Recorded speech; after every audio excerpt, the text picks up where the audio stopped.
En ce temps-là, on envoya Jésus des pharisiens et des hérodiens pour lui tendre un piège. En le faisant parler, donc ceux-ci viennent lui dire, Maître, nous le savons, tu es toujours véritable, tu ne te laisses influencer par personne, parce que ce n'est pas selon l'apparence que tu considères les gens. Mais toi, tu enseignes le chemin de Dieu selon la vérité. Est-il permis, oui ou non, de payer l'impôt à César, l'empereur? Devons-nous payer, oui ou non? Mais Jésus, sachant leur hypocrisie, leur dit, Pourquoi voulez-vous me mettre à l'épreuve? Faites-moi voir une pièce d'argent. Ils en apportèrent une, et Jésus leur dit, cette effigie-là, et cette inscription-là, de qui sont-elles? Ils répondent, de César. Jésus leur dit, ce qui est à César, rendez-le à César. Et ce qui est à Dieu, rendez-le à Dieu. Et ils étaient remplis d'étonnement à son sujet. Acclamons la parole de Dieu. Louange à toi, Seigneur. Une méditation qui nous est proposée, qui vient de Eusèbe de Césarée, disciple d'Origène. Il parle de Sainte Blandine, une des premiers martyrs de France, de Gaulle. C'était au IIe siècle. On suspendit Blandine à un poteau pour servir d'appât aux fauves lâchés dans l'arène. La vue de cette femme, pour ainsi dire crucifiée, qui priait d'une voix forte, ranimait la force de ceux qui livraient bataille. Leurs sœurs montraient à leurs yeux de chair celui qui avait été mis en croix pour eux, et ils étaient assurés que les fidèles souffrant pour sa gloire entreraient dans la communion éternelle de Dieu vivant.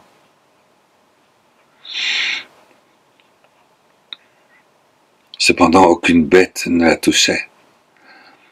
On la détacha du poteau, on la renvoya dans son cachot, on la réserva pour un combat ultérieur. Ses succès, après tant d'épreuves, infligeaient au serpent tortueux un échec définitif et rendaient cœur à ses frères. Elle, la menue, la chétive, la méprisait, était revêtue du Christ, le grand et invincible athlète. Au dernier jour des combats singuliers, on ramena Blandine dans l'arène, comme une noble mère qui a exhorté ses enfants et les a envoyés vainqueurs aux pieds du roi. Elle passa, elle aussi, par les combats qu'ils avaient affrontés. Impatiente qu'elle était de les rejoindre.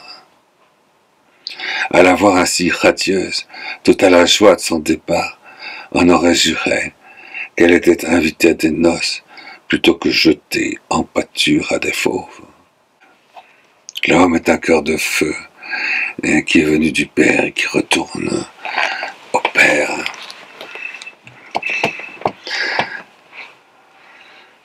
La flamme est une flamme ardente qui est venue du ciel et qui rend honneur et parfume l'éternité de Dieu. L'homme et la femme sont quand même des splendeurs dans la création. C'est le sommet de la création, c'est l'unité de l'homme et de la femme, du feu et de ça. et son parfum intérieur, l'embrasement. L'embrasement d'amour qui brûle tout ce qui n'est pas amour et lumière, tout ce qui n'est pas divin, tout ce qui n'est pas éternité. Tout est brûlé dans l'unité spatiale. Tandis que c'est vrai que tout le reste, le bonheur terrestre,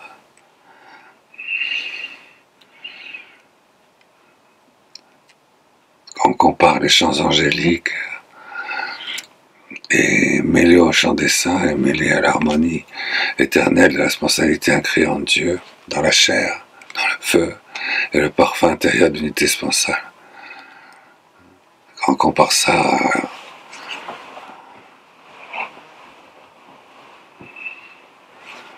aux aboiements d'un petit roquet, là, ça fait quand même une différence. Voilà. Et nos rois en France, c'est des petits roquets. Ils réclament. Eh bien, il faut leur rendre ce qu'ils réclament, vu que leur chant est si profondément ridicule. Mais il faut ramener à Dieu ce qui est à Dieu. Ce qui est à Dieu, ce qui est de plus grand, ce qui est de plus beau, ce qui est de plus splendide, ce qui est de plus parfumé. Il n'y a plus que l'amour, le feu, le parfum.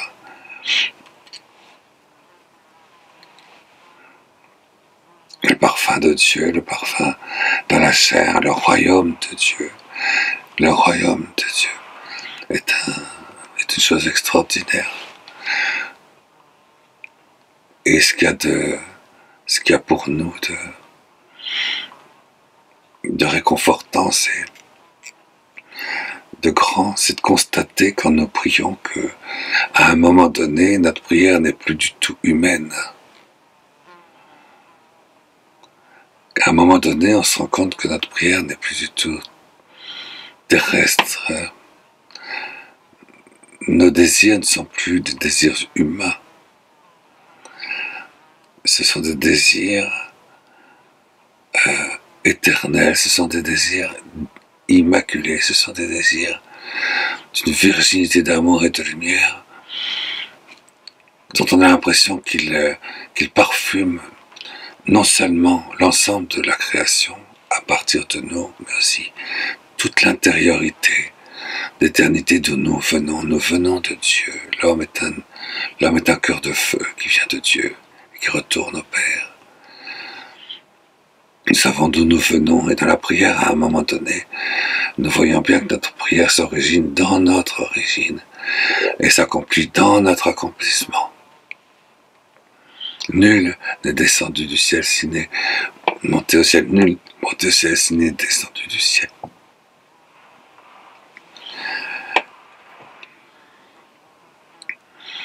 C'est pour ça que ce qui est de la terre est terrestre et ce qui est humain est céleste. Et de vouloir créer une communauté, un empire sur une base différente, c'est un crime contre l'humanité. C'est pour ça que l'empereur n'est pas le roi. Mais on lui donne ce qu'il a. On lui rend ce qui est à lui. S'il aboie comme un roquet, eh bien très bien. Il est petit. C'est curieux ces empereurs, hein. Quelquefois c'était pas des athlètes, hein, c'était des petits gros. Il n'y a que ça, quelque chose comme ça en France, on a eu des présidents, des petits, avec des tics comme ça. Des petits roquets, quoi. Qui n'était d'ailleurs même pas français, c'est un peu comme en Israël. En Israël, le roi Hérode, c'était un Iduméen, Hérode n'était pas roi, il n'était même pas juif. Mais le roi véritable, c'était l'homme de feu qui venait de Dieu, qui spirait dans l'intime de sa respiration consciente le feu intérieur de la paternité incréée de Dieu, qui engendre la spontanéité éternelle, d'où surabonde l'existence de toutes choses. C'est Saint Joseph qui était le roi d'Israël. La Bible nous dit ça dans sa révélation. Tu fais la généalogie et tu t'aperçois que la filiation royale, la filiation de sang, la filiation légale, la filiation divine, la filiation sacerdotale, tout ça se retrouve dans le mariage de Marie et Joseph et établissent Joseph, fils de David, comme roi d'Israël. Roi légitime. L'empereur le savait. L'empereur César le savait. Ponce Pilate le savait, sinon il n'aurait jamais mis Jésus roi des Juifs. Jamais. Un consul n'aurait mis roi des Juifs s'il n'avait pas eu la preuve.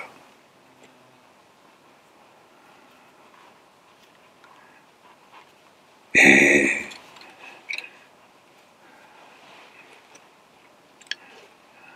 là, pour ceux qui veulent régner sur l'Empire, effectivement, il faut mettre le roi à genoux. Il faut l'écraser, il faut le crucifier. Il faut lui tendre des pièges. Il faut l'honorer. Dire tu es le maître, tu es la vérité.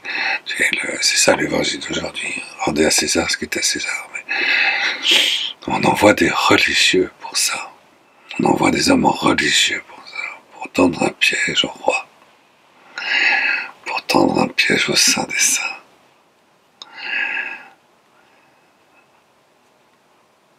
Et finalement, le fait qu'ils tendent un piège comme ça montre bien qu'ils ne sont pas du côté de Dieu, ils sont que du côté de l'empereur. Ils veulent se mettre l'empereur dans la poche, pour ainsi dire. Donc, vous voyez, vous pouvez le crucifier, le mettre à genoux.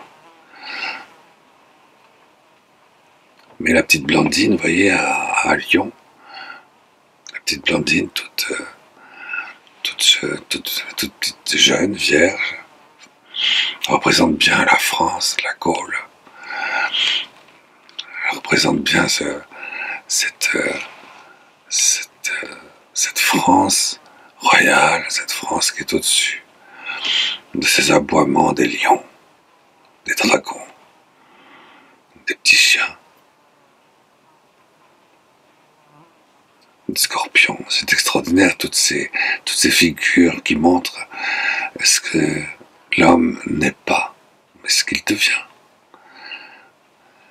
Lorsqu'il ne prie plus, lorsqu'il n'est plus ce cœur brûlant d'amour et de feu divin, éternel, lorsqu'il n'est pas dans la grâce sanctifiante, lorsqu'il n'a plus aucune vertu, lorsqu'il n'a pas la qualité du cœur, lorsqu'il n'a pas les 88 vertus qui font que le cœur peut s'accrocher, habiter extatiquement dans l'amour, pur, immaculé, limpide, délicieux, qui se trouve dans l'autre que lui. Sa relation à l'autre fait l'un de sa liberté dans l'ordre du don, et parfume, et l'autre, et l'un, et le temps, et l'éternité, et c'est le royaume de l'amour, qui fait la caractéristique de l'homme et de la femme.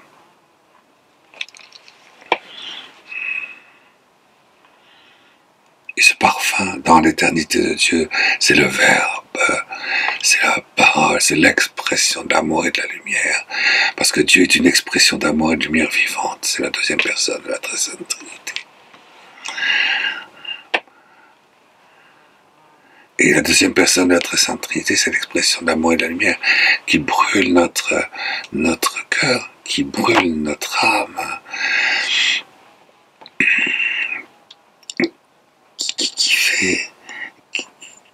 qui fait s'épanouir, j'allais dire, la lumière de la lumière dans notre esprit, en toutes choses, et qui fait l'unité de tout.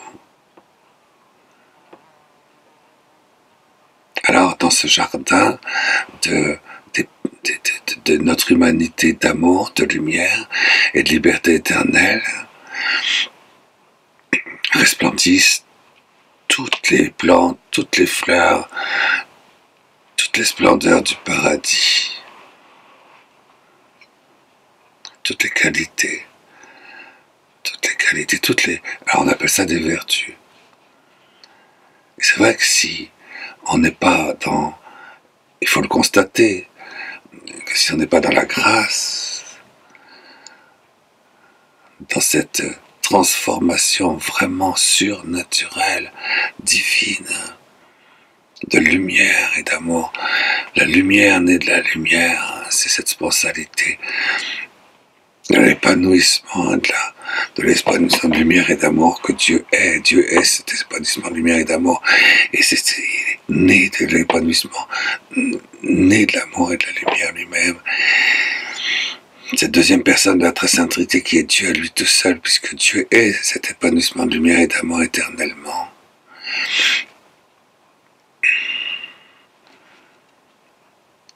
Nous est donné par la grâce, on pénètre par la foi, par la lumière surnaturelle dans cet resplendissement de lumière et d'amour éternel. Parce qu'il n'y a pas de différence entre la lumière surnaturelle de Dieu et Dieu dans sa lumière surnaturelle. Et l'homme a été créé, et l'ensemble de l'univers a été créé pour qu'il y ait précisément cet aller-retour sans voile, finalement, dans la lumière de gloire, entre ce resplendissement d'amour et de lumière qui est Dieu éternellement, et ce resplendissement d'amour et de lumière, né de la lumière dans laquelle nous pénétrons dans la lumière surnaturelle de la foi, parce que la lumière surnaturelle de la foi est une resplendissement d'amour et de lumière. Et la foi nous met à égalité avec l'éternité de Dieu. Et à ce moment-là, notre cœur spirituel, nos puissances spirituelles, nos puissances humaines peuvent remonter à la surface au lieu d'être englouties, enfouies comme ça. Nous sommes des êtres humains. Même le vieux païen l'avait dit. On le sait très bien, on n'a pas besoin d'être catholique pour savoir que nous sommes des êtres humains.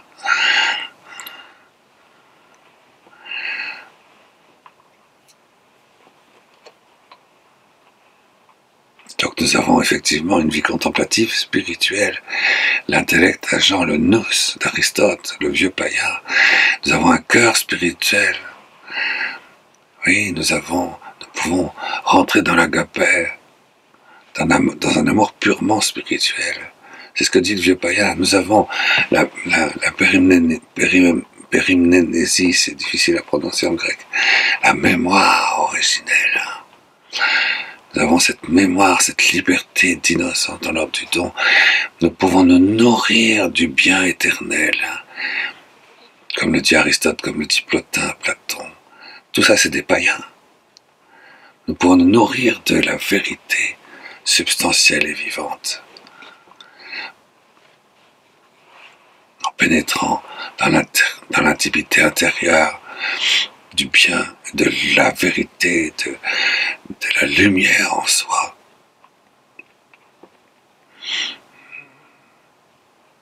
Parce que l'acte pur de cette lumière en soi est forcément personnel, et de cet acte pur émane dans la lumière et dans l'amour la création de l'existence de toute chose. Et bien sûr, nous aspirons, et nous sommes le lieu de l'énosis, l'unification de Dieu. Parce qu'à l'intérieur de Dieu, il faut bien unir le bien en soi, l'acte pur, la lumière, la vie éternelle et l'extase vivante de ce resplendissement intérieur. Et il faut cette unité. Et cette unité, nous nous en nourrissons pour faire notre puissance humaine. Notre puissance humaine, c'est un lieu d'unité entre la matière, le corps, le cœur, la lumière, l'amour, la grâce. Nous avons trois puissances. Ce qu'on dit, voyons, ce qu'on dit, on dit voilà, le papa et la maman disent ça au petit garçon qui a 3 ans. Voilà, tu vois, il faut que tu apprennes par cœur, regarde bien. Tu as cinq 5 puissances, 5 forces, 5 puissances extérieures. Tu as les 5 sens externes, tu peux voir. Alors on regarde, regarde l'abeille, regarde l'abeille. Elle va sur la fleur. Regarde, il pique de la fleur, regarde, tu vois. Oh, regarde, elle est partie. Où elle est? Écoute, écoute. Le père et la mère, toujours, essayent d'éduquer l'enfant à comprendre qu'il a 5 puissances de sens externe, 5 manières de voir, d'entendre, de porter, de pénétrer les choses, avec son intelligence, avec sa capacité d'extase, avec sa liberté éternelle dans l'un. Il unifie toutes choses et il parle à l'enfant de manière à ce que les 5 puissances de sa vie corporelle, son dalet,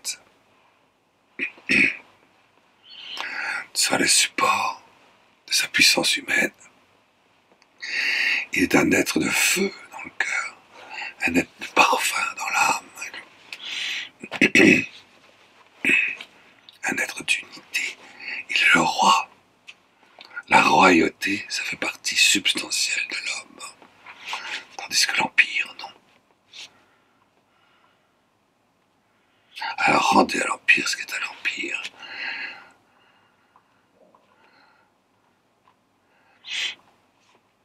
Rendez à Dieu ce qui est à Dieu, et ce qui est à Dieu, c'est l'homme, c'est moi. Moi, je suis à Dieu. Rendez à Dieu ce qui est à Dieu. Ce qui est à Dieu, c'est Dieu. Donc rendez à Dieu ce qui est à Dieu, c'est l'homme. Et c'est aussi Dieu. Dieu aussi est à Dieu. Et rendez à l'empire ce qui est à l'empire. Ça ne nous intéresse pas. On peut se dépouiller de tout ce qui intéresse l'empereur. Ça ne nous intéresse pas. C'est pas juste, d'accord, mais ça fait rien. Alors il y a 3 puissances de vie spirituelle. Le nous, l'intelligence, qui a besoin du corps pour s'exprimer comme ça. Intelligence. Le cœur spirituel qui surgit dans une pointe profonde et essentielle de l'âme et qui voit où il peut être emporté pour se nourrir d'amour. Et puis, la mémoire de Dieu, comme dit saint Augustin, cette liberté, cette intériorité invincible, une capacité à se donner dans une innocence sans entrave, pour se nourrir de l'unité de toutes choses. Une puissance spirituelle, c'est ce qu'on disait. Une puissance spirituelle, c'est ce qui fait qu'on n'est pas un animal, on n'est pas une tourterelle, on n'est pas un papillon, on n'est pas, pourtant on n'est pas une gazelle. Non, nous sommes le trésor de la création, le tabernacle de tous les dons de Dieu. Nous sommes le mouvement d'amour éternel de Dieu recueilli dans une minuscule et fragile goutte de sang. Il faut accepter ce que nous sommes. Et cette goutte de sang, elle est toute brûlante, toute resplendissante et toute récapitulante. C'est pour ça qu'il y a 3 puissances. Et on a 3 pouvoirs, on a 3 capacités. Avec mes yeux, je peux voir. Avec mes oreilles, je peux entendre. Je peux entendre la personne intérieure de l'autre. Même si elle ne parle pas, je l'entends avec mon oreille. C'est avec mon oreille, même s'il n'y a aucun bruit, que j'entends la présence intérieure de l'autre. C'est pas avec le sens du toucher.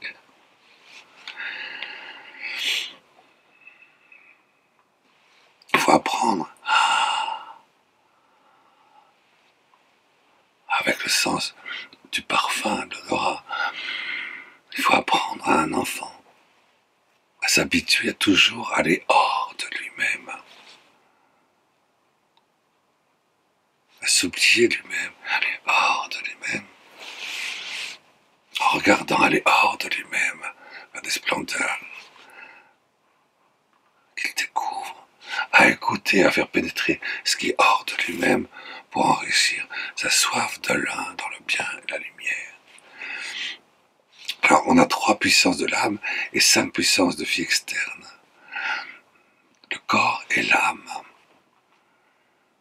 Et l'ensemble des 2, les 8, dans les 3 dimensions de l'homme, 888, s'épanouit comme ça par la grâce, parce qu'on le vit avec l'éternité incréée du Père, on le vit avec l'épanouissement intérieur de la gloire de Dieu, resplendissement de lumière et d'amour, et de vie éternelle qui est Dieu, et on le vit aussi dans la passivité, la fruition, l'action de grâce, la jouissance, la béatitude, la royauté.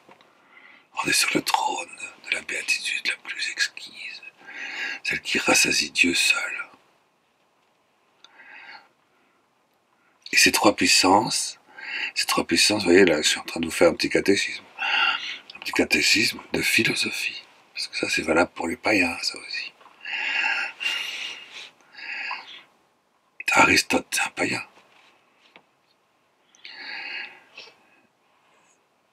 Et il n'y a aucun philosophe, même les pires des athées d'aujourd'hui, qui vont vous dire non, pas du tout, on n'a pas 5 sens externes, on n'a pas plus 3 puissances de vie métaphysique.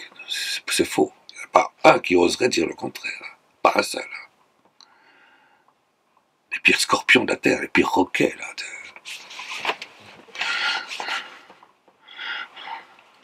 Non. Pas un seul. À chaque puissance, donc vous avez en grec, c'est l'intelligence. Enfin, c'est pas l'intelligence, c'est pas le cerveau, hein, pas du tout. C'est une lumière spirituelle qui est palpable d'ailleurs, et qui a besoin du corps pour pénétrer ce qui est invisible aux yeux des animaux et des empereurs, enfin, de ceux qui ne sont qu'empereurs, ceux qui sont seulement terrestres, ceux qui s'enferment dans leur serre maraîchère, vous voyez, pas plus. On a envie de prendre un grand couteau et sortir un petit peu. C'est sortir de notre petit monde.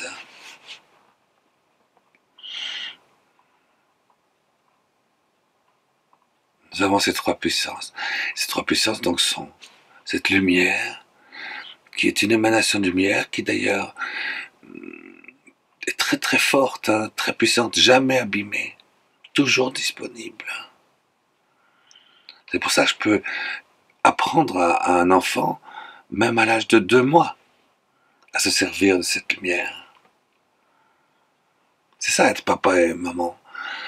C'est apprendre à son enfant à se servir de sa puissance humaine. Encore mieux, un jour, je pense qu'après l'ouverture du 5e sceau de l'Apocalypse de Saint Jean, je crois que tous les parents apprendront à leurs enfants à se servir de ces 3 puissances de vie spirituelle, la lumière, le feu, qui les fait rentrer en extase et se nourrir délicieusement de l'amour qu'il y a dans le cœur des autres, dès la vie embryonnaire. Ils vont leur apprendre. L'éducation, c'est important, parce que si le papa et la maman n'aident pas les enfants, ne les conduisent pas, et ben, du coup, les plis ne se prendront pas. Alors ils vont s'enfermer dans des serres maraîchères. Et du coup, le pli d'amour, le pli de lumière, le pli humain ne va pas prendre les vertus, quoi. Les vertus, les qualités du cœur, les qualités de lumière, les qualités de sagesse, cette royauté extraordinaire, cette splendeur qu'il est royalement lui-même dès le départ, va petit à petit faire grandir des chemins,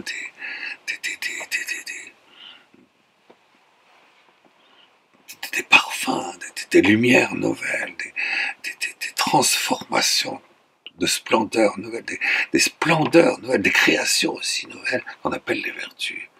Quelqu'un qui n'a pas de vertu, qui n'a pas l'humilité, qui n'a pas la chasteté, qui n'a pas la sponsalité, qui n'a pas la bénignité, qui n'a pas la vénération, qui n'a pas la magnificité. C'est extraordinaire quand vous avez cet univers qui sort de votre cœur, qu'on appelle la magnificité. Vous avez un cœur magnifique.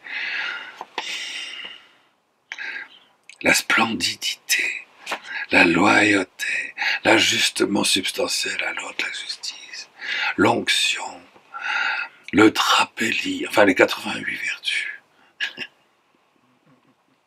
Le trapélie, c'est que vous rentrez dans une maison comme ça, et dès que vous rentrez, il y a des gens qui sont comme ça.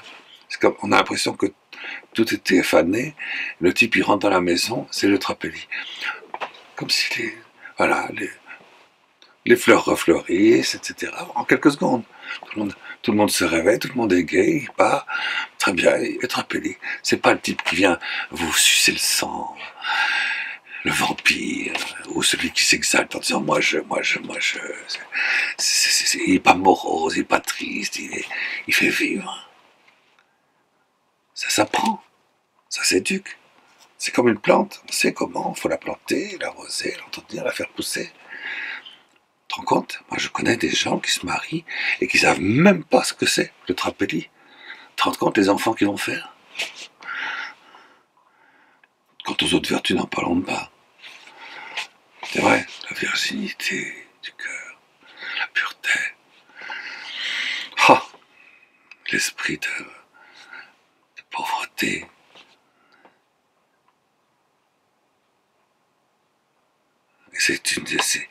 Et notre cœur, nos vertus, quand Dieu nous crée sans les vertus. Il nous dit voilà, vous dites oui au départ, et si vous dites oui au départ, après vous pourrez poser beaucoup d'actes personnels, quoi, de vie contemplative, de vie amoureuse, de vie extatique, de vie de transformation du monde à partir de vous, de vie de don, d'extase, de ravissement. Laissez-vous ravir par ce qui est plus grand que vous. Soyez humble. D'obéissance. Apprenez à aller à la vitesse de l'éclair avant que l'autre ne vous l'ait demandé. Vous allez au-devant de ses désirs, vous obéissez. Attendez pas que vous dites, mais enfin, pourquoi tu n'as pas fait?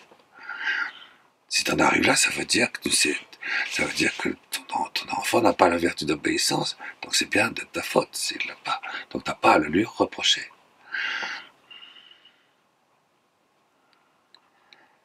Ça s'apprend, c'est très simple, c'est la nature. Alors, quelqu'un qui n'a pas les vertus, il est invivable. Tu ne peux pas vivre avec lui. Quelqu'un qui est toujours en colère, qui est impatient, qui est aigre, qui est morose, qui est excessif, qui est vain, qui est rempli de vanité. Et s'il n'y a pas ces plis de la nature humaine normale, ces qualités-là, ces vertus,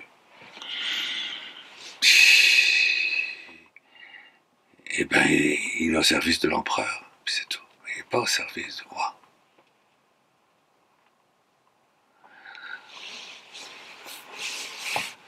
C'est pour ça qu'il faut les vertus. Et parmi les vertus, quand toutes les vertus sont là, elles permettent d'habiter le cœur de l'autre, de l'envelopper, de l'épanouir, que nous éclations ensemble dans toujours un au-delà, une création nouvelle, une humanité. C'est la transformation. On est dans une union transformante continuelle dès qu'il y a les vertus. Et plus les vertus sont grandes, plus elles sont solides, plus elles sont dans le mariage spirituel de leur accomplissement parfait, plus c'est génial. Et plus, justement, du coup, l'intelligence peut s'ouvrir et se laisser pénétrer sans voile par la lumière née de la lumière. Le Verbe de Dieu l'épousait, l'amour sponsal de lumière resplendissante de l'éternité de Dieu, qui est la deuxième personne de la très sainte Trinité, qui vient à nous, le Verbe de Dieu, est venu resplendir dans le monde qu'il a créé. Alors nous pouvons témoigner sur la croix, nous pouvons témoigner de la joie qui est la nôtre, d'exister dans un monde divin incarné, dans la vérité de la divinité de Dieu en nous. la divinité de Dieu, c'est parce que nous sommes esprit, lumière, amour et unité universelle de toutes choses en Dieu. Et incarné parce que nous sommes à travers le corps. Et donc c'est vrai.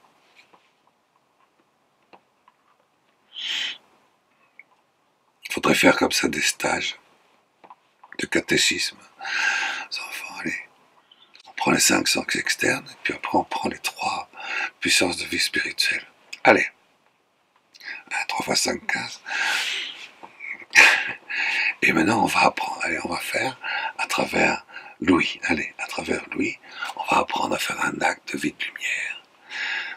Alors attention, 1, 2, 3, on va donner un exemple, etc. Ça y est, allez, on passe 1 minute pour faire ça. Et puis, alors, il y a 15 enfants au catéchisme, il y en a 17. Moi, quand j'étais au catéchisme, on était 80. Bon, alors, très bien. Alors, vous savez, fermez les yeux, allez-y, on fait l'exercice. 1 minute et demie pour l'expliquer, 1 minute et demie pour le faire, tout le monde en silence. 1 minute et demie pour dire, alors, qu'est-ce que vous avez... Il s'est passé quelque chose? Quand vous avez entendu comme ça la lumière, est-ce qu'il s'est passé quelque chose? Est-ce que quelqu'un a vu quelque chose, senti quelque chose? Ah oui, moi j'ai vu une fleur. Ah, moi j'ai vu. Et alors, vous allez vous apercevoir, s'ils sont une vingtaine, je l'ai fait ça. Et à chaque fois, c'est systématique que chacun a vu quelque chose qui est complémentaire par rapport aux autres, et c'est une entière parabole qui se tient parfaitement dans l'harmonie. Ce que chacun a reçu vient compléter ce qu'a reçu l'autre. C'est un exercice philosophique. C'est un exercice humain, ça. Alors bon, maintenant on passe à l'exercice numéro 2. Maintenant on va regarder, allez, avec le sens du toucher. Alors maintenant, avec le sens du toucher. Voilà, alors voilà. Voilà, attention. Sens du toucher, vous voyez, regardez. Vous faites une petite caresse. Voilà, essayez sur votre joue, essayez. Là où vous sentez le plus quelque chose. Hein. Vous voyez, ça peut être là, ça peut être là. Voilà, ne rigolez pas, on ne s'atouille pas, c'est pas ça. Hein, le sens du toucher, uniquement le sens du toucher. Ah oui, là oui. Là, j'oublie tout, il n'y a que le sens du toucher. Entre le doigt et le fond. Ah oui, très bien. Bon, maintenant, avec ça, on va apprendre à essayer de rentrer à l'intérieur de quelqu'un d'autre que nous. Un acte d'amour. On va essayer à travers ça de voir si on peut rentrer à l'intérieur de quelqu'un d'autre que nous.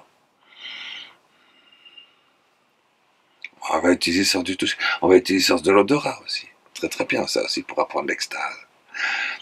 Et puis voilà. Et puis après, allez, 1 minute et demie pour expliquer ce qu'on doit faire. Voilà, parce qu'un acte spirituel avec les 3 puissances, c'est un acte lucide, c'est un acte volontaire, c'est un acte d'amour, c'est un acte libre, c'est un acte conscient. La relation consciente, c'est la relation à l'autre et elle est là. Donc elle est bien lumière, amour et un. Et voilà, je peux passer comme ça, donc 3 minutes divisé par 15, donc 3 quarts d'heure, j'ai fait un excellent catéchisme philosophique.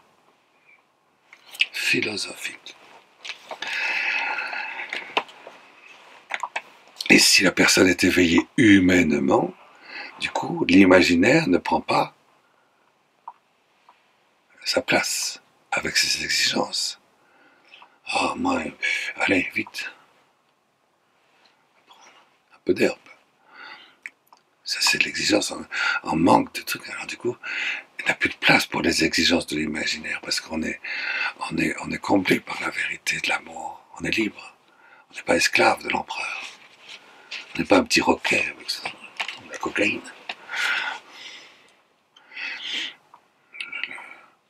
On est dirigé par ces présidents-là, vous comprenez? Alors tu penses bien que Jésus dit, écoutez, moi, l'empereur c'est bien, rendez-lui ce qu'il a, ce qu'il veut. Donnez-lui sa cocaïne. Mais adieu, soyez bons, soyez vertes, ayez les qualités du cœur, ayez la sagesse de la lumière. Soyez les rois fraternels de l'univers de Dieu. Pénétrez à l'intérieur de Dieu et nourrissez-vous de l'un. Les trois puissances de vie spirituelle nous obligent à faire des actes lucides et conscients dans la relation à l'autre. Parce que la relation à l'autre, c'est là. C'est des actes conscients, c'est des actes déterminés. Quand les gens sont des mollusques, vous savez, des limaces, des flasques, des ribouillards, des passoires. C'est pas drôle de vivre avec une passoire. Des mollusques, vous savez. Je sais pas moi. Moi j'aimais bien, enfin j'aimais pas, mais je trouvais ça très parlant quand je voyais une limace comme ça, je la mettais dans mes... Ça, il y a de la bave, c'est beau, c'est...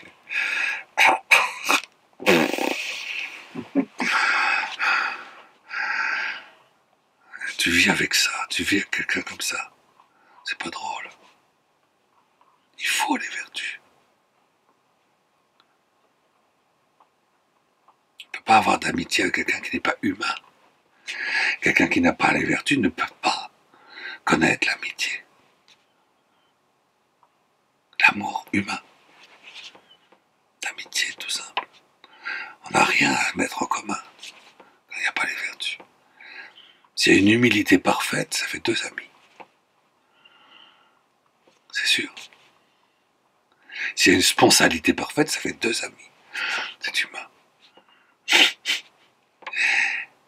Même déjà, une vertu, ça suffirait, quoi. Mais aucune vertu. Alors on voit ça. Alors rentrez vite à l'empereur. Hein. Les guignols de l'info, vite, vite. Rendez-leur. Et voilà.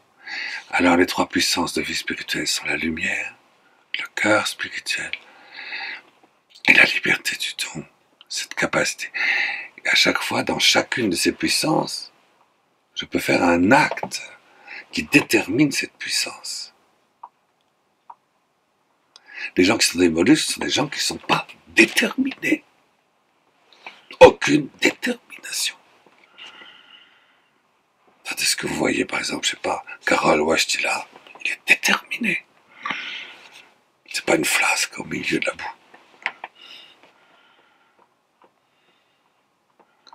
Il est déterminé, il faut qu'on soit déterminé. Et donc, à chaque fois qu'on a une puissance, il faut l'exercer. C'est ça la liberté, c'est ça l'humanité, c'est ça la vie. La vie, c'est de faire des actes, c'est de travailler. Celui qui ne travaille pas, qui ne mange pas non plus.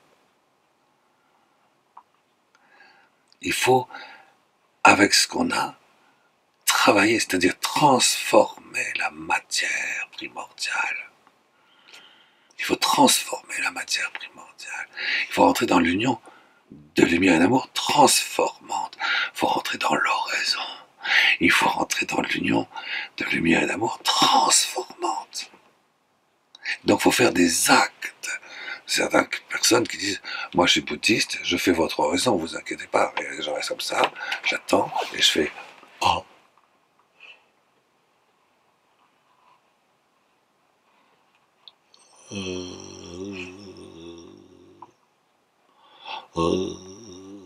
pendant 2 heures. Ah, je me suis vidé. Hein. C'est pas l'oraison, ça. Non, votre oraison, c'est pas exactement ça. C'est pas de vider l'univers de sa substance. L'oraison, c'est l'union transformante, c'est la transformation de l'univers. C'est de remplir l'univers de tous les trésors, de la splendidité de Dieu, de lumière, d'amour et de splendeur et de toutes les vertus.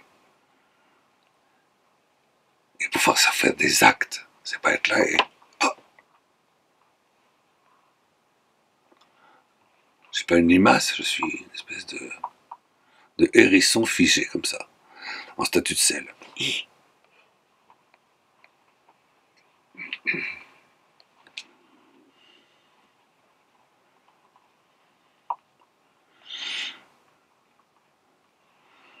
Un unique récepteur. Alors, si la maman il m'a me prend dans ses bras, je reçois tout l'amour métapsychique, cosmique, des cales de l'anima.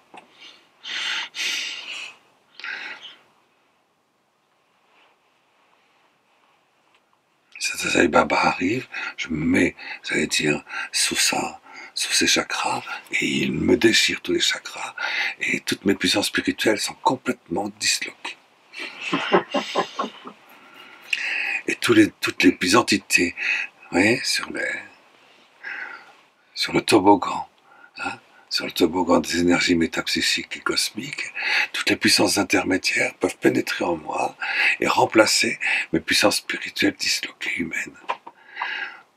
Rencontrer Saint Sai Baba 2 fois, ça fait 12 ans d'exorcisme.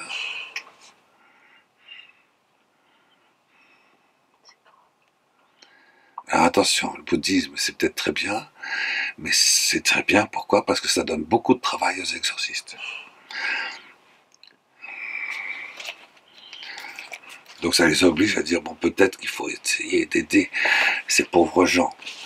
Donc au moins le prêtre, ça lui sert à quelque chose, il fera des actes de charité héroïques, parce que c'est pas drôle d'aider quelqu'un à recevoir à se délivrer de ces pièges énormes, de cette hypocrisie inouïe du démon, dans le bouddhisme, dans l'hindouisme encore ça va, il y a des petites choses dans l'hindouisme quand même. Parce qu'ils croient, ils savent qu'il faut les vertus dans l'hindouisme. Dans le bouddhisme, c'est rien, vide. La modéité, c'est tout. Voilà. C'est dramatique. Ah, donc, on a 3 puissances de vie spirituelle. Donc, si tu as une puissance, ben, il faut que tu te serves, il faut que tu t'en serves. Donc, il faut agir avec l'intelligence contemplative, avec le nous, la lumière. Il faut agir avec son cœur spirituel. Il faut agir avec sa liberté primordiale, son innocence originelle, sa mémoria. Il faut faire des actes. Je vais faire donc un acte. Et donc, quand par exemple, les sens externes, c'est plus facile avec les sens externes. Tu as la vision, tu vois. Bon, ça, c'est une puissance externe. Tu peux essayer de voir, tu te concentres ton regard sur la lumière, sur les couleurs, sur l'abeille qui est en train de butiner la fleur. Tu fais un acte de vision, tu regardes. Et l'objet que tu regardes, c'est les formes, les lumières. Les formes, les lumières, les couleurs. Il y a un objet. À chaque fois que tu fais un acte, tu te nourris d'un objet. L'ouïe, c'est le son. L'objet de l'ouïe.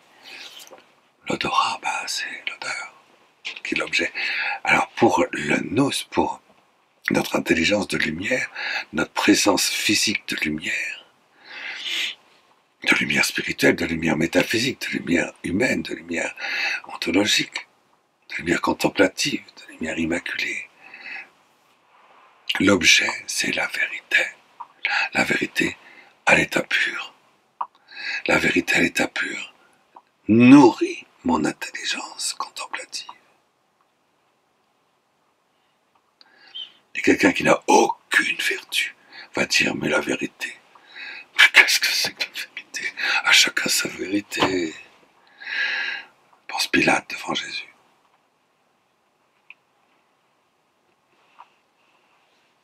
Alors rendez à l'empereur.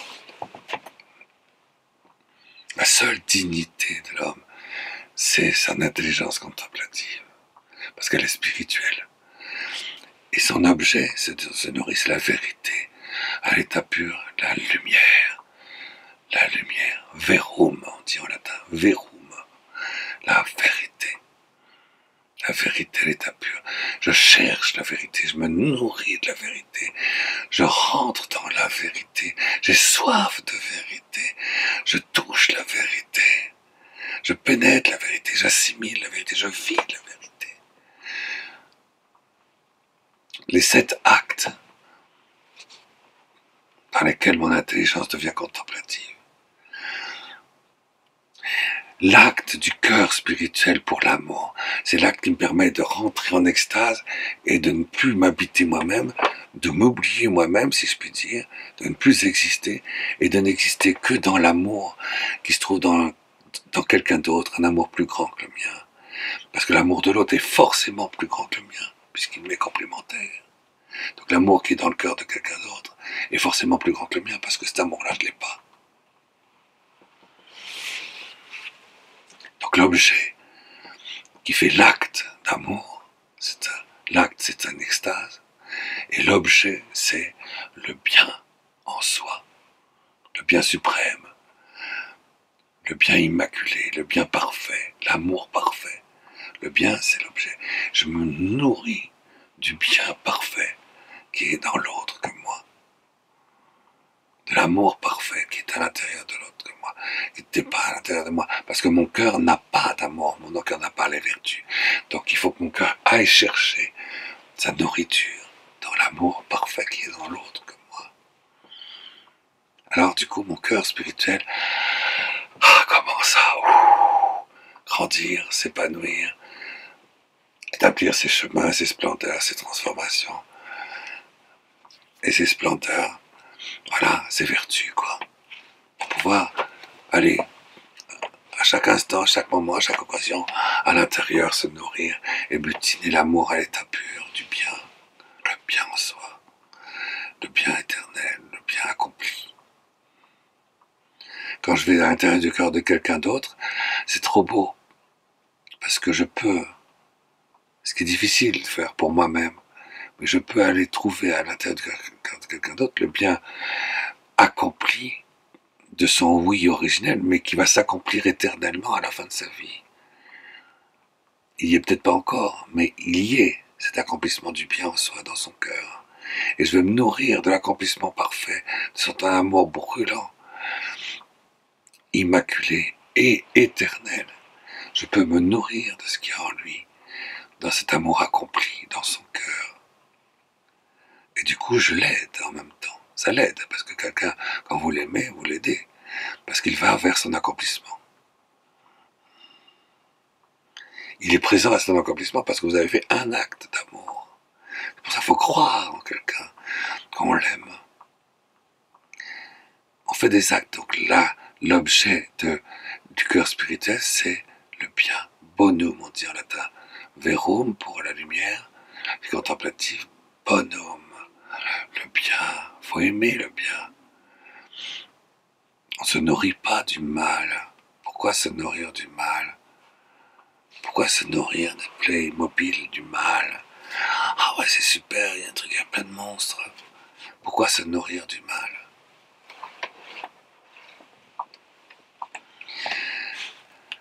L'imaginaire se nourrit du mal, mais l'esprit se nourrit du bien.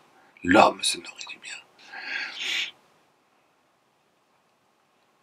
Le cocaïnomane, lui, se nourrit du mal. Il a besoin que les chrétiens soient mis à genoux devant lui. Les catholiques doivent disparaître de la France. Voilà les déclarations qu'on entend depuis 6 ans en France, par les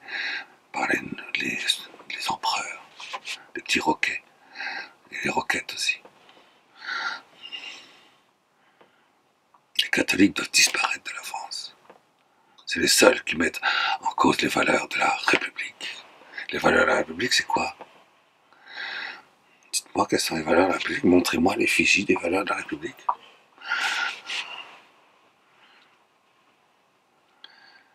La royauté, c'est l'homme. La France, c'est l'humanité. C'est le souci c'est le souci de la grâce de l'humanité tout entière. C'est le souci de la transformation du monde. C'est le souci du royaume accompli. Et la troisième puissance qui est la mémoria, cette espèce de extraordinaire toute puissance que nous avons 9 mois avant la naissance, dont nous jouissons et dans lesquels nous agissons pendant les premiers mois de notre vie embryonnaire. C'est pour ça qu'on s'aperçoit que cette puissance agit de manière si extraordinaire lorsqu'elle est avortée, par exemple.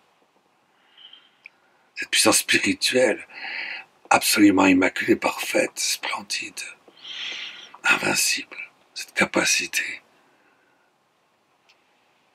d'agir, d'être présente à tout ce qui est créé, de recevoir les coups contraires en les traversant dans la gratitude du oui, se nourrit de l'un, bonhomme, verum, unum, l'indivisibilité de toute chose,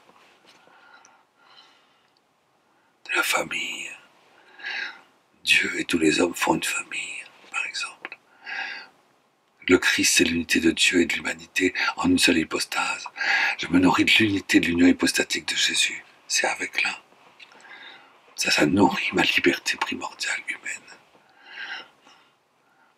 Et ça va avoir évidemment plein d'implications. Une fois que je suis réveillé dans mes puissances spirituelles, ça va avoir plein d'implications après dans ma vie surnaturelle, dans ma vie d'oraison chrétienne. Parce que du coup, dans la lumière, je vais faire pénétrer de l'intérieur, dans un revêtement qui va entièrement le transformer, la lumière surnaturelle, divine de la foi, dans mon intelligence de sagesse. Et oui, qui se nourrit de la vérité substantielle et incréée. Bien sûr, et puis, dans mon cœur spirituel extatique, je vais brûler du feu qui brûle le feu de l'au-delà, de l'amour, et de la lumière sponsale agréée à l'intérieur du Verbe de Dieu, qui fait que c'est une sponsalité à l'intérieur de la chair et du sang en toutes choses. Et cette union transformante dans le mariage spirituel va faire ma nourriture, et je vais rentrer dans des actes où je me nourris de ce feu. Et je vais faire des actes aussi avec de transformation de l'univers. Je vais me nourrir de l'unité, je vais me nourrir de l'accomplissement de l'univers, je vais me nourrir de l'unité, de la très sainte Trinité, de la Trinité dans l'unité. Tout ça, ça va revêtir ma royauté humaine, ma transformation, ma noblesse, ma royauté, cette capacité d'être dans l'indivisibilité de toutes choses, de nous en nourrir et d'en resplendir et d'attirer toutes choses vers sa perfection à partir de moi. Le petit embryon. Vous connaissez l'histoire, je crois, du récente de celui qui était en Amérique du Sud, là. Il avait fait 60 000 avortements, je crois. Je ne sais pas si c'est 40 000 ou 60 000, je ne me rappelle plus. Donc un jour, il fait un avortement. Donc l'enfant, l'embryon, lui, la vie contemplative et pas encore les vertus très développées de la vie contemplative et de la vie amoureuse, des vertus de chasteté, mais il les a pas vraiment à l'embryon. Mais il a toutes les capacités des vertus de la puissance.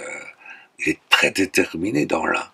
Il se nourrit de l'un, il se nourrit de cette unité avec la paternité vivante de Dieu, qui est en train de créer toutes choses en même temps, et qui lui le tabernacle de cette unité. Il se nourrit de cette unité. Il dit oui, il va traverser tout.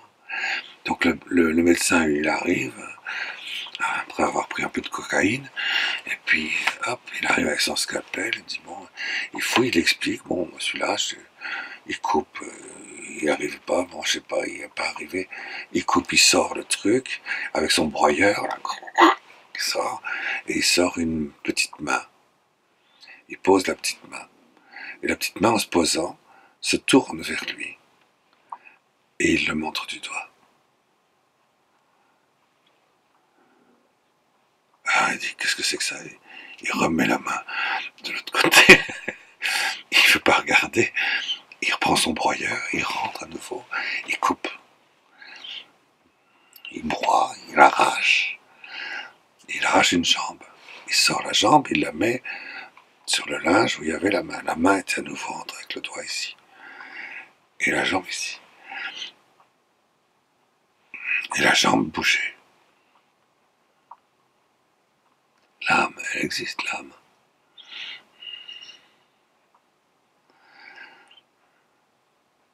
Alors il sépare, la jambe tombe par terre, alors il la met à côté, il les sépare bien.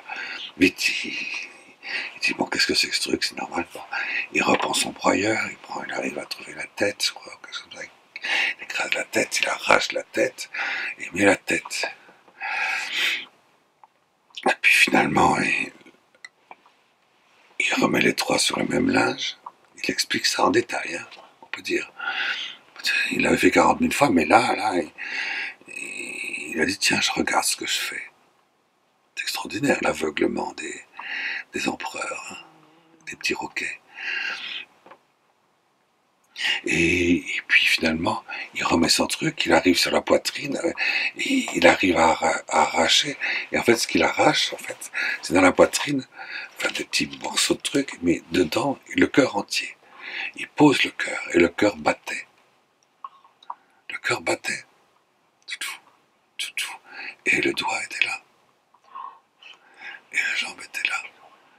Donc l'âme était là, il était vivant. Et l'enfant regardait celui qui l'avait tué. Et il faisait l'unité avec lui, il l'aimait. Il a vu que cet enfant était vivant, qu'il le regardait, qu'il ne le condamnait pas, qu'il l'aimait. Cet enfant aimait celui qui lui avait fait ça et qui était toujours vivant. Tous les mouvements extérieurs du corps, du cœur montraient ça. Et petit à petit, le cœur se battait de moins en moins fort. Petit à petit, et puis après c'est resté. L'enfant est mort. Et il est mort en relation avec lui, dans l'un. L'enfant se nourrit de l'un. Et du coup cet homme a accepté de devenir un saint.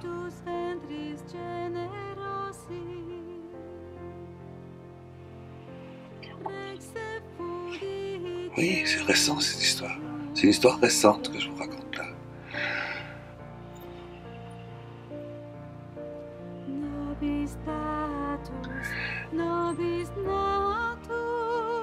Et nous sommes en unité aussi, dans l'un avec ces enfants qui sont des myriades et des myriades. Et nous les mettons en unité avec le miracle des trois éléments de leurs anges gardiens. Et nous faisons l'unanimité ensemble dans l'indivisibilité du roi. C'est ça la vocation de la France. C'est pas une vocation de minable et de roquet.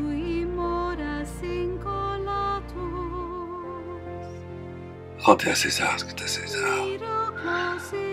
Et à Dieu, rendez ce qui appartient à Dieu. Et ce qui appartient à Dieu, c'est cette unité, cette invincibilité de lumière et d'amour. C'est les trois puissances qui font que l'Esprit Saint est tout à fait lui-même en nous. Le Verbe de Dieu, la responsabilité est tout à fait elle-même, éternelle en nous. La paternité incrée de Dieu, le Saint des Saints, tout à fait lui-même en nous, parfume tout. Et nous aimons cela, nous aimons le Père, nous aimons l'époux, nous aimons les noces, nous sommes revêtus de la tunique sans couture. Celui qui n'est pas revêtu de la tunique sans couture, comment peut-il être le Saint des Saints, le royaume, le roi? Comment peut-il même estimer qu'il est un homme, qu'il est un être humain? Nous sommes emportés au-delà de nous-mêmes dans les noces de l'agneau.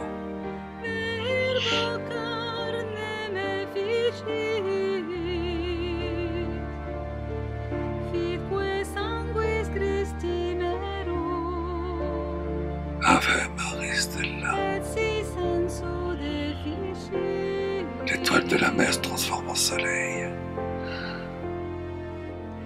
Le soleil parce que c'est le flux et le reflux sans voile de la félicité incrée de Dieu dans la félicité intérieure, de la royauté de Dieu en nous.